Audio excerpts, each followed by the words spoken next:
లేదు. అందువల్ల అతశ్చ అవిద్యాకృతోయం తప్యతాపక భావాన పారమార్థిక.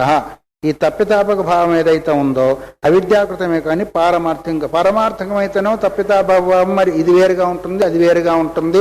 తప్పించేవాడు వేరుగా ఉంటాడు, తప్పింపబడేవాడు వేరుగా ఉంటాడు. దీనికి ఇప్పుడు భిన్నత్వం ఉంటుంది. అందువల్ల ఏకమయ్యేదానికి వీలు లేదు. దాని ద్వారానేమో ఈ జగత్తుకంతా కూడా బ్రహ్మం కారణమయ్యేదానికి అవకాశం లేదు. తప్పితాభావం కేవలం అవిద్య కల్పితమే తప్ప వాస్తవికము కాదు. అయింది కదా. ఇత్యభ్యుపగంతవ్యం ఇది నైవం సతి మమాపి కించిది దుష్యతి. ఈ విధంగా మేము ఒప్పుకున్నట్టయితే మా సిద్ధాంతానికి దోషమేమీ రాదు అని నిర్ధారణ చేసి అద పారమార్థికమేవ చేతనస్య తప్యత్వము అభ్యుపగచ్చసి తవైవ సుతరాం అనిర్మోక్ష.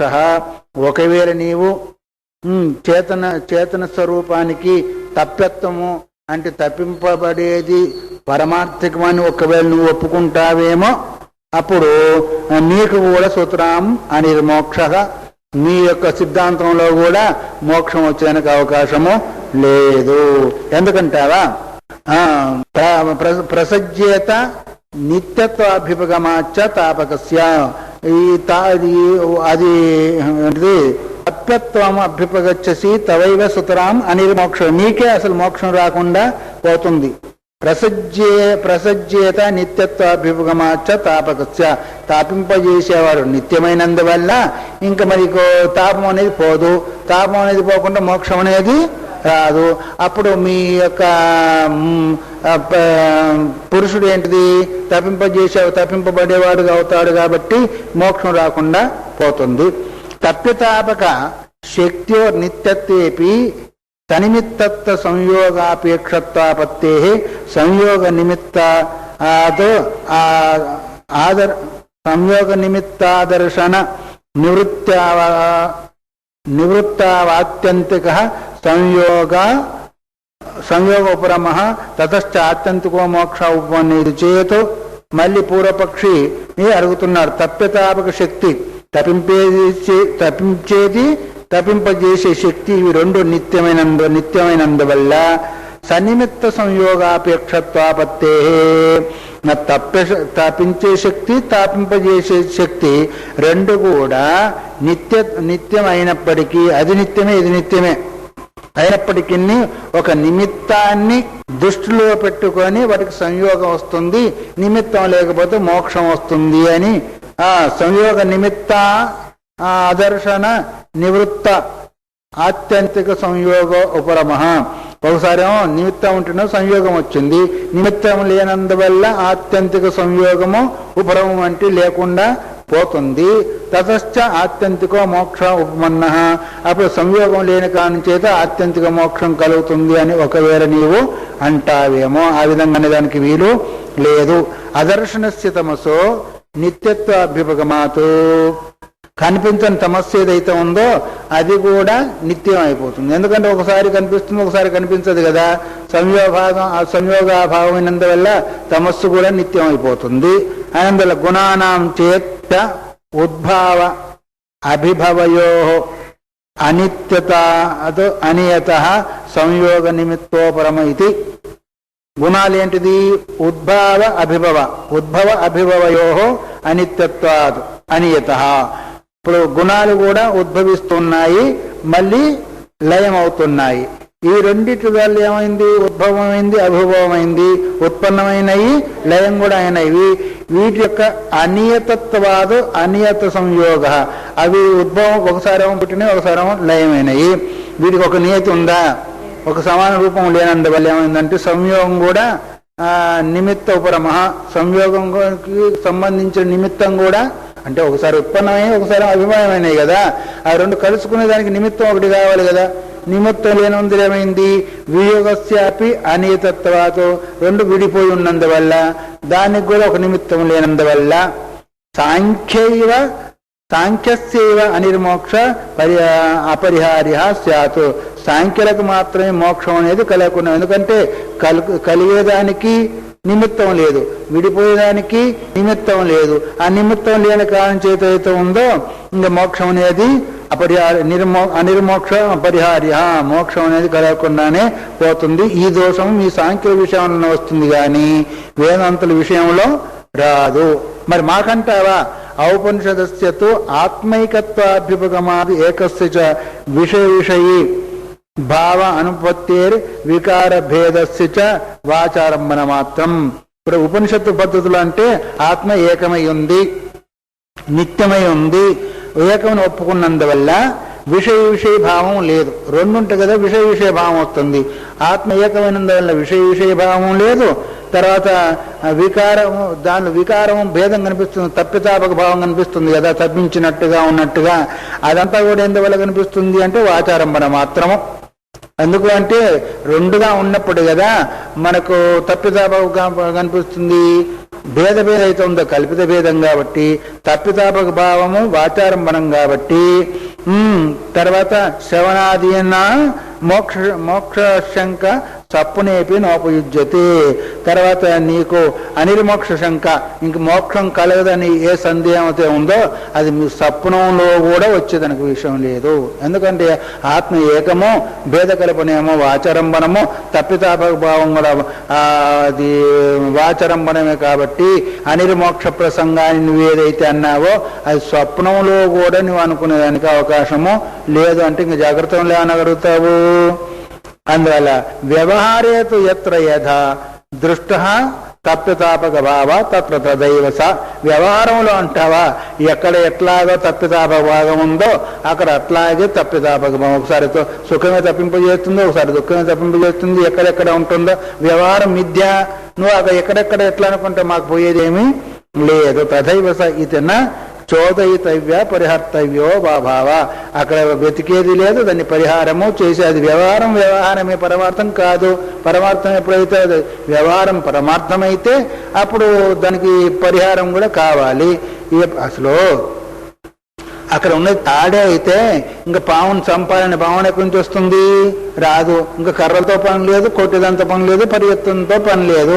వ్యవహారం మిథ్య అన్నప్పుడు తప్పితాపక భావమే లేదు, ఇంకా మోక్షం రాదనే భావం కూడా లేదు అనే విషయాన్ని ఇక్కడ సాంఖ్యమతాన్ని నిర్ధారణ చేశారు. ఈ అధికరణం కూడా ఇక్కడికి పూర్తి అయిపోయింది. పునః సదాశివ సమారంభాం శంకరాచార్య మధ్యమాం అస్మదాచార్య పర్యంతం వందే గురు పరంపరాం. ఓం సహనావతు సహనౌ భునక్తు సహ వీర్యం కరవావహై తేజస్వినావధీతమస్తు మా విద్విషావహై.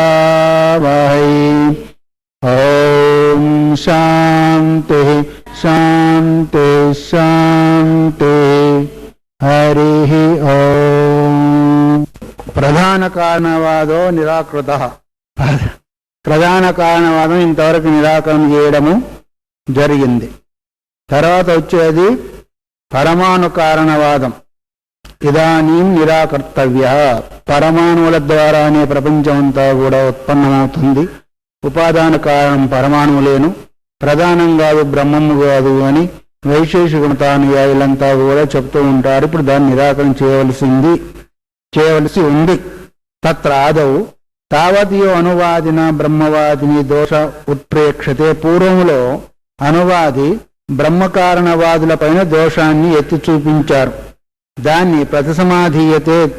ఏదైతే వాళ్ళు ఎత్తి చూపించి ప్రశ్నార్థక చిహ్నం వేశారో దానికి సమాధానం ఇప్పుడు చెప్పబడుతూ ఉంది. తత్రాయం వైశేషికానం అభ్యుపగమ.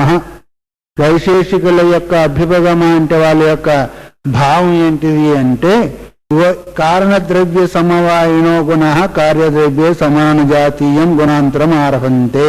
కారణగుణ కార్యగుణాన్ని ఆరభంతే అని ఒక వాక్యం ఉంది. కారణంలో ఏ గుణాలైతే ఉన్నాయో కార్యంలో అవే గుణాలు వస్తాయి అని ఈ యొక్క దృష్టిని పెట్టుకొని శుక్లేభ్యస్తంతుభ్య శుక్లస్య పటః ప్రసవ దర్శనాత్. తెల్లని యొక్క దారాల చేత వస్త్రం కూడా తెల్లని వస్త్రమే తయారవుతుంది. అంటే కారణరూపమైన దారాలలో తెలుపు వర్ణం ఉంది కాబట్టి కార్యరూపమైన గుడ్డలో కూడా తెలుపు వర్ణమే వస్తుంది. అందువల్ల తస్మాత్ చేతనస్య బ్రహ్మణోజయ కారణత్వే, ఈ జగత్తుకంతా కూడా చేతనం, ఒకవేళ చేతన రూపమైన బ్రహ్మం కారణమైతే జగత్తంతా కూడా చేతన రూపమయ్యే ఉండాలి, జడ రూపం ఉండేదానికి అవకాశము లేదు అని ఈ విధంగా చెప్పి చైతన్యం సమవాయ జగత్ కారణత్వ అభ్యుపగమ్యమానే కార్యేపి జగతి చైతన్యం సమవాయేతో, సమవాయ సంబంధం చేత చేతన రూపమైన బ్రహ్మము కారణమైనందువల్ల జగత్తంతా కూడా చేతనమయ్యే ఉండాలి, జడమయ్యేదానికి అవకాశము లేదు అనేది ఈ అనువాదుల యొక్క సిద్ధాంతంతో మనలా ఆక్షేపం చేస్తున్నారు బ్రహ్మవాదులంతా కూడా. తద్దర్శనాతో నా చేతనం బ్రహ్మ జగత్ కారణం భౌతమరతి, లోకంలో ఈ విధంగా కనిపిస్తున్నందువల్ల చేతనమైన బ్రహ్మము ఈ జగత్తు కారణమయ్యేదానికి అవకాశం లేదు అని ఇమం అభ్యుపగమం తదీయైవ ప్రక్రియ విభచరతీతి, ఈ విధంగా ఒప్పుకోవడము, అనుకోవడం, భావించడం ఏదైతే ఉందో వాళ్ళ ప్రక్రియను వాళ్ళే ఖండించుకున్నట్టుగా అవుతుంది. ఎందుకంటే ఈ యొక్క పద్ధతి వాళ్ళకు కూడా అన్వయిస్తుంది కాబట్టి మనపైన ఎట్లయినా ఆక్షేపం చేసి కారణం కాదనుకునే కాదు అనేదానికి అవకాశం కల్పించారు వాళ్ళు. అట్లాగే వాళ్ళ పద్ధతి కూడా ఇది అన్వయడానికి అవకాశము లేదు అనేదాన్ని గుర్తు చేశారు. మహదీర్ఘవద్వాహరస్వ పరిమండలాభ్యాం, దానికి వాళ్ళ యొక్క ప్రక్రియ ఏంటో చెప్తూ ఉన్నారు. మహత్ దీర్ఘవద్వా, అది మహత్తు కావచ్చు, దీర్ఘం కావచ్చు, హ్రస్వము కావచ్చు, పరిమండలాభ్యాం అంటే హ్రస్వం నుంచి పరిమండలం నుంచి మహత్తు గాని దీర్ఘం గాని ఉత్పన్నం కాదని వాళ్ళ యొక్క అభిప్రాయం. ఎందుకంటే కారణగుణాలు కార్యంలో వచ్చినప్పుడు కారణంలో ఒకవేళ అణువు ఉంటే కార్యంలో కూడా అణువే రావాలి, మహత్తు రాకూడదు. తర్వాత కారణంలో హ్రస్వం ఉంటే కార్యంలో కూడా హ్రస్వమే రావాలా, దీర్ఘం రాకూడదు. మరి ఈ విధంగా వస్తూ ఉన్నాయి కదా లోకంలో. అందుకొరకు నువ్వు చేతనం ఉన్నట్టయితే జడ జగత్తులో కూడా చేతనం రావాలనేది ఇప్పుడు ఉందా, పోయిందా? పోయింది. అందువల్ల మీ యొక్క సిద్ధాంతం మీకే అన్వయించడం లేదు, ఇంకా మాకు ఇక్కడ అన్వయిస్తుందని సమాధానం చెప్పబోతున్నాడు. ఆ ప్రక్రియ అంటే ఇప్పుడు చెప్తున్నాడు భాష్యకారుడు. ఏషా తేషాం ప్రక్రియ, ఏషాం అంటే అనువాదుల యొక్క ప్రక్రియ ఏంటి అంటే వారి యొక్క సిద్ధాంతం ఏంటిదో సంక్షేపంగా చెప్తున్నారు. ఇంతవరకు అంతా కూడా సాంఖ్యుల యొక్క సిద్ధాంతం ఏందో క్షుణ్ణంగా చెప్పారు. అనువాదుల యొక్క ప్రక్రియ మనకు తెలిస్తే కదా దాని అర్థమయ్యే దాని కొరకు.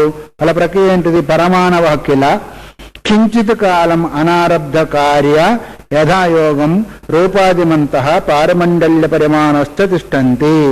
పరమాణువులు ఏవైతే ఉన్నాయో అవి కించిత్ కాలం అంటే కొంచెం, అంటే క్షణకాలం వరకు కార్యాన్ని ఆరంభం చేయకుండా యథాయోగం ఏ ఏ రూపంలో సంయోగం అవుతుంటుందో, రూపాదిమంత అంటే రూపాదులు వగైరా కలిగి ఉండినవి పారమండల్య పరిమాణస్థ తిష్టంతి. పారమండలం అంటే ఆ రూపాది సంయోగంతో కూడుకొని కొంతకాలం ఉంటాయి. అవి ఎప్పుడు అంటే అనుకోండి ప్రళయకాలంలో ఆయా రూపాలతో ఆయా గుణాలతో కలిగి పరమాణువులన్నీ కూడా ఉంటాయి అని. తేచ పశ్చాత్ అదృష్టాది పరస్పర, ప్రళయకాలంలో ఉన్న ఆ అణువులే అదృష్టం యొక్క కారణం చేత మళ్ళీ ఎందుకు కలుసుకుంటాయంటే ఆయా జీవుల యొక్క అదృష్టము, అదృష్ట యొక్క కారణం చేత అదృష్టాది పురస్సర సంయోగ సచివాశ్చ సంత. సంయోగ సచివ అంటే ఏంటిది? సచివం అంటే ఏంటిది? మంత్రి అని. అది కారణము అనుకోండి. సంయోగం కలిగినందువల్ల ధ్వనికాది క్రమేణ కృత్సం కార్యం జాతం ఆరభంతే. రెండు అణువులు కలిస్తే ఏమైంది? ధ్వనుకు అయింది. అక్కడి నుంచి త్రిశ్రేణు చతుర్వేణు మహా జగత్తంతా కూడా కార్యరూపంలో ధరించింది అని. కారణ గుణాశ్చ కార్యే గుణాంతరం, కారణంలో ఉన్న అంటే పరమాణువులలో ఉన్న లేదు ధ్వనుకులో ఉన్న చతురస్రంలో ఉన్న ఆ గుణాలు ఏవైతే ఉన్నాయో సమస్త జగత్తులో వచ్చేస్తాయి. ఆ గుణాలని వాళ్ళ యొక్క ప్రక్రియ. ఏదా దౌ పరమాణు ధ్వనుకమారభేతే, రెండు పరమాణువులు కలిసి ధ్వనుకు అంటారు. రెండు పరమాణువుల యొక్క పరిమాణం ఏంటి? ధ్వనుకు. తర్వాత తదా పరమాణుగత రూపాదుగుణ విశేష, పరమాణువులలో ఏ ఏ రూపముందో తెలుపుంటే తెలుపు, నలుపుంటే నలుపు, ఎరుపుంటే ఎరుపు. ఆ గుణమంతా కూడా శుక్లాది ధ్వనికి శుక్లాదీన అపరాన ఆరభంతే. ధ్వనికులో కూడా ఆ గుణాలు వస్తాయి. పరమాణువు చేతి 2 పరమాణువులు ఏమైనాయి, దేనికైనాయి. పరమాణువులో ఉన్న తెలుపు వగర అంతా కూడా ధ్వనికులోకి వచ్చినాయి. పరమాణు గుణ విశేషస్తు పారమండల్యం నా ధ్వనికే పారమండల్య పరమారభంతే ధ్వనికస్య పరిమాణాంతరయోగాభ్యుపగమాతు. ధ్వనికులో ఉన్న గుణమేమో, పరమాణువులో ఉన్న గుణమేమో ధ్వనికులోకి వచ్చింది. కానీ దానిలో పారమండల్యం అపరమారభతే అని, పారమండల్యం అనే విశేష గుణం ఏదైతే ఉందో అది ధ్వనికులోకి రాదు. ధ్వనికస్య పరిమాణాంతర యోగాభ్యుపగమాతు. పరిమాణం ధనికు మళ్ళీ ఇంకో వేరే దానిలోకి పోతుంది కాబట్టి పరమాణులో ఉన్న పారమండల్యం అంటే ఏంటి, దానిలో గుణ విశేషం వేరే, రూప విశేషమేమో మామూలు అనువృత్తం అవుతుంది. కానీ దానిలో ఉన్న పారమండల్యం అనే గుణ విశేషం మాత్రం ధ్వనికులోకి రాదు. రూపం వచ్చినట్టుగా అది వచ్చేదానికి లేదు అని వాళ్ళ యొక్క సిద్ధాంతం. ధ్వనికస్య పరిమాణాంతర యోగాభ్యుపగమాతో మళ్ళీ ధ్వనుకు వేరే పరిణామాన్ని చెందుతుంది కాబట్టి. అట్లాగే అనుత్వహస్వత్వేహి ధ్వనికవర్తిని పరిమాణే వర్ణయంతి. అణువులో ఉన్న హ్రస్వత్వము అనుత్వము. అనుమానంలో హ్రస్వం అంటే ఏంటిది, పొట్టిగా ఉంటుంది కదా, హ్రస్వము దీర్ఘం అంటాం కదా. అట్లాగే అణువు మహత్తు, అణువులో ఉన్న అనుత్వం గాని హ్రస్వత్వం గాని ధ్వనికవర్తిని పరిమాణే వర్ణయంతి. దానిలో ధ్వనికవర్తుల పరిమాణంలోకి రావు అన్నారు. యథాభిద్దే ధ్వనికి చతురనుకం ఆరభైతే. 2 ధ్వనికులు కలిసి ఏమవుతుంది, ఒక చతురనుకం అవుతుంది. 2 కలిస్తే ఏమవుతుంది, 4 కాలేదా. ధ్వనికులు 2 అణువులు ఉన్నాయి, ఈ ధ్వనికులు 2 అణువులు ఉన్నాయి, ఈ 2 కలిస్తే ఏమైంది, చతురనువు అయింది. యథాభిద్దే ధ్వనికి చతురనుకం ఆరభైతే తదాపి సమానం ధ్వనికం సమవాయినాం శుక్లాదీనాం ఆరంభకత్వం. ఈ 2 ధ్వనికులలో ఉన్న రూపం ఏదైతే ఉందో ఈ చతురనువులో కూడా వచ్చేస్తుంది. అణువులో ఉంది ధ్వనికులోకి వచ్చింది, ధ్వనికులో ఉంది చతురనువులోకి వచ్చింది. తర్వాత అనుత్వహస్వత్యేతు ధ్వనిక సమవాయిని అపి నైవారభేంతే. ఈ అనుత్వంలో ఉన్న ఏంటిది, అనుత్వము హ్రస్వత్వము అవి మాత్రము ధ్వనికులోకి రావు. కానీ చతురనులో నుంచి ఏమవుతుందంటే చతురనుకస్య మహత్వ దీర్ఘత్వ పరిమాణ యోగాభ్యుపగమాతు. అవి ఈ అణువులో ఉన్నాయేమో ధ్వనికులోకి రావు. కానీ ధ్వనికులో ఉన్నప్పుడు 2 ధ్వనికులు కలిసిన తర్వాత చతురనుకైంది కదా, అక్కడి నుంచి మళ్ళీ మహత్వము దీర్ఘత్వం వస్తుంది. ఎందుకంటే రూపం ఎట్లా అయితే వచ్చిందో హ్రస్వత్వము అనుత్వం 2 రావాలా లేదా. ఇప్పుడు ధ్వనికులు ఒక్కొక్క ఈ అణువు కలిసినప్పుడు దీనిలో ఉన్న రూపం ధ్వనికులోకి వచ్చినప్పుడు దీనిలో ఉన్న అనుత్వము దీనిలో ఉన్న అనుత్వము దీనిలో ఉన్న రస్వత్వం దీనిలో ఉన్న రస్వత్వం ధ్వనికులకు రావాలా వద్దా. కారణగుణాలు కార్యగుణాలకు ఆరంభం చేస్తాయినప్పుడు రూపం మాత్రం వచ్చింది కానీ అనుత్వం రస్వత్వం మాత్రం రాదంటారు వాళ్ళు. వాళ్ళకి సిద్ధాంతం ఏంటంటే గుణం మాత్రం వస్తుంది కానీ దీర్ఘత్వం పొట్టిత్వం మాత్రం అనుత్వం హ్రస్వత్వం మాత్రం అందులోకి రాదు అన్నప్పుడు ఒకటి వచ్చింది ఒకటి రాలేదు కదా. ఒక రకము వచ్చింది ఒక రకము రాలేదు. అనుత్వ హ్రస్వత్వేతో ధ్వనిక సమవాయిని అపి నైవారభంతే. ధ్వనికంలో ఉన్నప్పటికీ దానిలోకి రావు. చతురనుకస్య మహత్వ దీర్ఘత్వ పరిమాణ యోగాభ్యుపగమాతో. ఈ తర్వాత చతురనుకలు వచ్చే వరకు ఏమవుతుందంటే దానిలో మహత్వం వస్తుంది దీర్ఘత్వం వస్తుంది, అనుత్వం హ్రస్వత్వము రాదు. అందులో నుంచి అనుత్వ హ్రస్వత్వం రాలేదు కానీ చతురనుకం వచ్చే వరకు ఏమవుతుందంటే అది పరిమాణం పెరిగిపోతుంది కాబట్టి అందులో మహత్వం వస్తుంది దీర్ఘత్వం కూడా వస్తుంది. యదాపి బహవః పరమాణవో బహూనివ జనుకోని ధ్వనిక సహితో పరమాణు కార్యమారభంతే తదాపి సమానైష యోజన అన్నాడు. ఇక్కడ ఇంకోటి ఏం చెప్పారంటే బహవ పరమాణు అనేక పరమాణువులు కలిసినాయి. జనుకులు కాకుండానే 4 పరమాణువులు ఒకసారి కలిసినాయి అనుకోండి కదా, లేదు బహువుని జనుకాని అనేకమైన జనుకులే కలిసినాయి, లేదు జనుక సహిత పరమాణు ఒక జనుకు ఒక పరమాణు కలిస్తే ఏంది అప్పుడు త్రిశ్రేణు, మూడు జనుకులు కలిస్తే ఒక త్రిశ్రేణు అంటారు వాళ్ళు. మూడు జనుకులు అంటే అర్థమేమి, 6 పరమాణువుల యొక్క పరిమాణం. కొంతమంది ఏమో 3 పరమాణువుల యొక్క పరిమాణం అంటారు, కొంతమంది ఏమో 3 జనుకుల యొక్క పరిమాణం అంటారు. 3 జనుకుల యొక్క పరిమాణం అంటే అప్పుడు 6 పరమాణువులు అయిందా లేదా? అదేంటిది అంటే మనకు ఇంటి రంధ్రం నుంచి ఇది ధూళి కనిపిస్తుంది, అది త్రిశ్రేణు అంటే అయితే అప్పుడు అది 6 పరమాణువుల యొక్క పరిమాణము అని. ఇక్కడ చెప్పేది ఏంటంటే అనేక జనుకులన్నా కలవచ్చు, అనేక పరమాణువులన్నా కలవచ్చు, లేదు ఒక జనుకు ఒక పరమాణు కలిసి అయినా కావచ్చు, అది మహత్తు దీర్ఘము అవుతుంది అని. బహునివ జనుకాని అంటే అనేకమైన జనుకులు కావచ్చు, లేదు జనుక సహితోవ పరమాణు ఒక జనుకు ఒక పరమాణువు కూడా కావచ్చు. అప్పుడు 3 లేవా?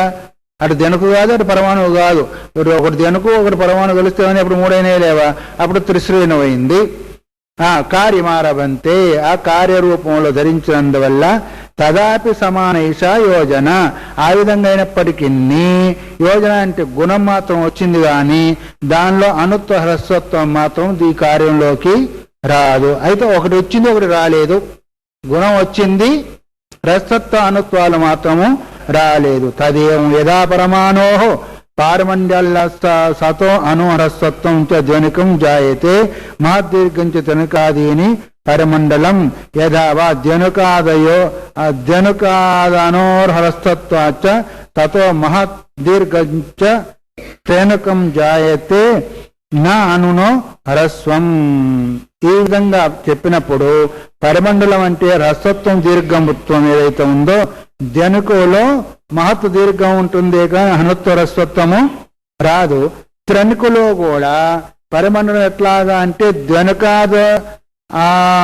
జనకాద అనోర్హ్రస్వత్వాచ్చ జనక నుంచి అణువు గాని హ్రస్వత్వం గాని మహద్దీర్ఘత్వం త్రనుకం జాయితే అవి రాకుండా మహత్వత్వము దీర్ఘత్వం మాత్రము ఈ తెనుకులో ఉత్పన్నమవుతాయి. నా అణునో హ్రస్వత్వం అణువు నుంచి మాత్రం హ్రస్వత్వము అణుత్వం మాత్రం రాదు.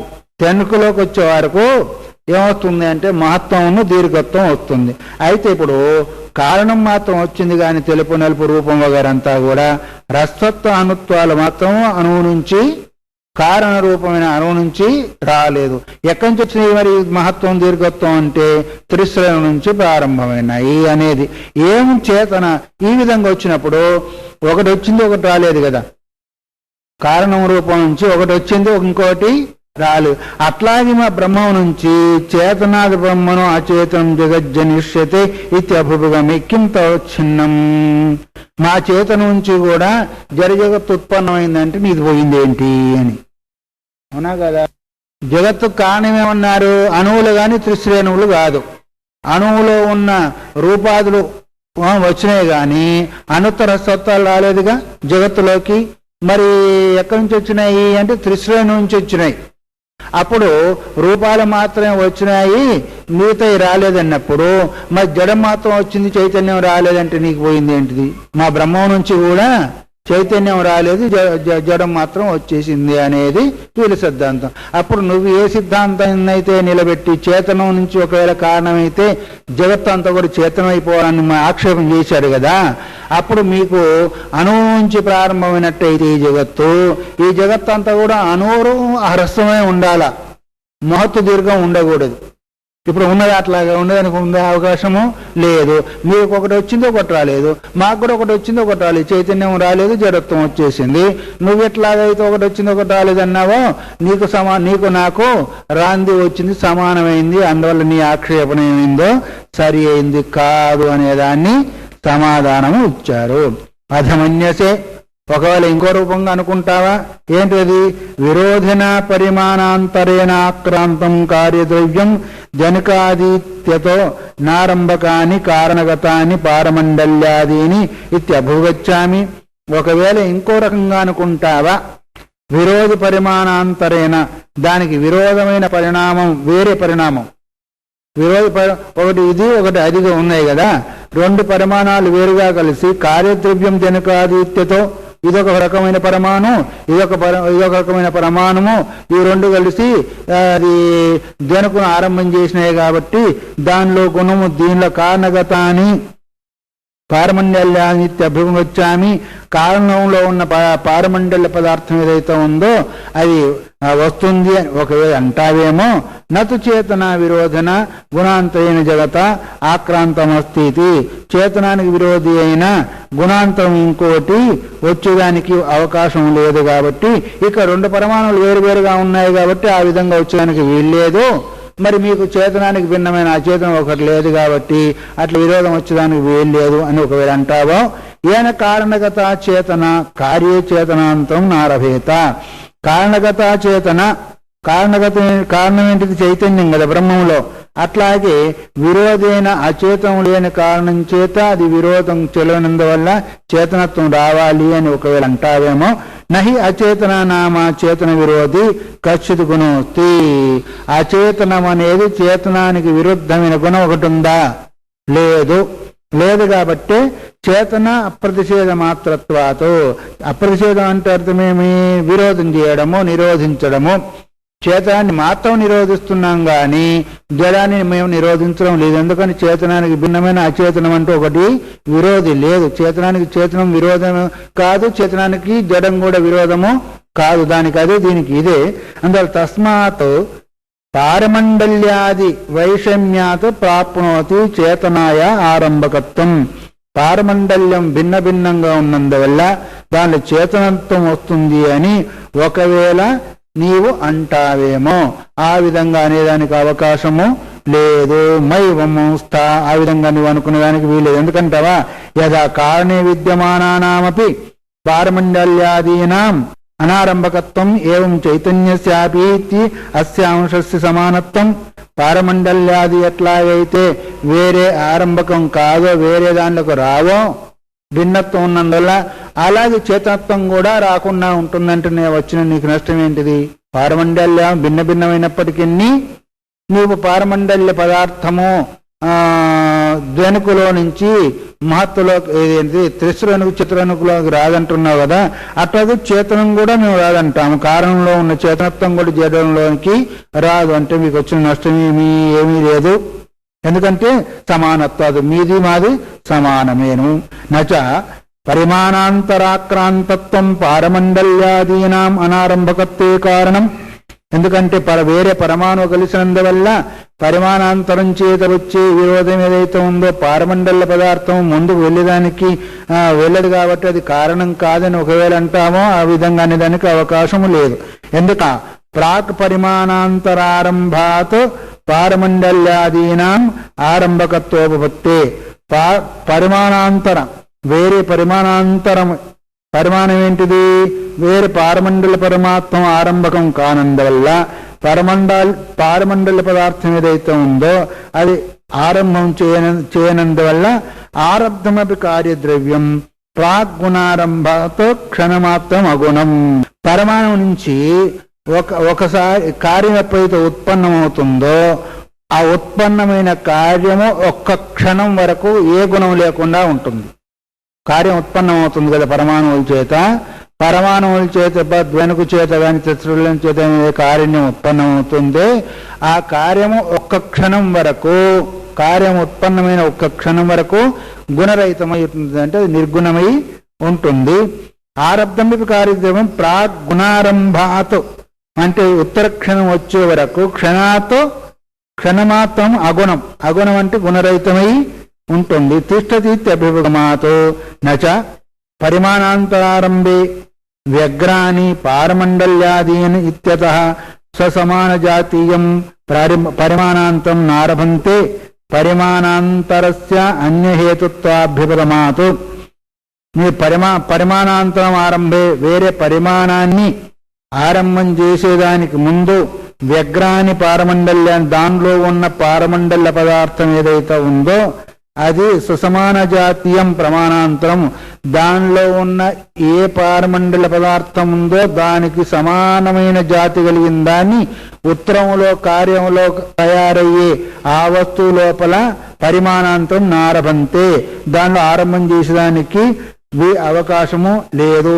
ఎందుకు అంటే పరిమాణాంతరస్య అన్యహేతుత్వాభ్యగమనాతో, ఆ పరిమాణంలో ఉన్న కారణం వేరు, ఈ పరిమాణంలో ఉన్న కారణం వేరును కాబట్టి పారమండ పదార్థము ఇంకా ఉత్తరం దానిలో ఉత్పన్నం చేసేదానికి అవకాశము లేదు. అది నీకెట్లా తెలుసా అంటావా? మరి వైశేషిక సూత్రకైన కనాదుని యొక్క సూత్రం ఏంటంటే కారణభౌత్వాతో కారణమహత్వాతో ప్రచయ విశేషాచ్చ మహతో. మహత్ ఎట్లా వస్తుంది అంటే దాని మహత్తత్వం గాని దీర్ఘత్వం గాని ఎట్లా వస్తుంది అంటే చతురనుకాదులలో కారణ బహుత్వమైనందువల్ల, కారణం ఏంటిది పరమాణువులు అన్నావు లేదా జనకులు అన్నావు, అవి ఎక్కువైనందువల్ల, ఒకటి ఉన్నందువల్ల రాదు కదా. ఒకటికి 3, 4, 5, 10, 12 అణువులు కలిస్తే అప్పుడు మహత్వం వస్తుంది లేదా దీర్ఘత్వము వస్తుంది. కారణ బహుత్వాతో కారణ మహత్వాతో, కారణం ఎక్కువైనందువల్ల కారణం ఎక్కువైనందువల్ల ప్రచయ విశేషాచ్చ, ఆ ప్రచురత్వం అంటే మాత్రా విశేషం ఎక్కువైనందువల్ల దానిలో మహత్వం వస్తుంది. తద్విపరీతం అను. తద్విపరీతం అంటే ఏంటిది? ఎక్కువ లేకుండా ఏకంగా ఉండేదేమో అణువు, ఎక్కువగా కలిగి ఉండేదేమో మహత్తు దీర్ఘము అని వైశేషిక సూత్రం. ఏతేన దీర్ఘత్వ రసత్వే వ్యాఖ్యాయతే. ప్రచయమైనందువల్ల కారణ బహుత్వమైనందువల్ల కారణ మహత్వమైనందువలనేమో దీర్ఘత్వం వస్తుంది, కారణం ఏకంగా ఉన్నందువలనేమో